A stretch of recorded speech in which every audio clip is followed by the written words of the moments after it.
রুটি। ভার্সিটির ছেলেপান কিন্তু অনেক লাকি, কারণ তারা অনেক কম প্রাইসে অনেক মজার মজার খাবার পেয়ে থাকে। যাই হোক, কাবাবটার উপরে কিন্তু তারা একটা গ্রেভি দেয় যেটা সরিষা দিয়ে বানানো হয়, যার ঘ্রাণেই কিন্তু আপনার মুখে পানি চলে আসবে। আর 10 টাকা হিসেবে রুটিটা বড়ই ছিল। এখানের কাবাবটা আপনাদের মাস্ট রিকমেন্ড থাকবে। কাবাবটা যদি আপনি ট্রাই করেন, 50 টাকা হিসেবে কিন্তু এখানের কাবাবটা অনেক মজা হয়।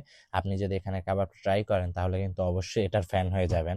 আর 50 টাকায় আমার মনে হয় না কোথাও কাবাব বিক্রি করে, তাই এখানের কাবাবটা আপনাদের মাস্ট রিকমেন্ড থাকবে।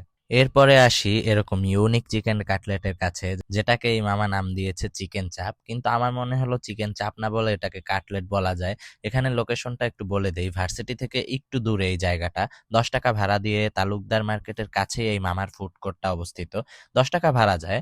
এখানে আসলে অবশ্যই মামার চিকেন চাপটা ট্রাই করবেন, যেটাকে আমি কাটলেট বললাম। তো মামার এই কাটলেটটাও কিন্তু অনেক ফেমাস, আপনি আইসা ট্রাই করলেই বুঝতে পারবেন। আর কাটলেটের সাথে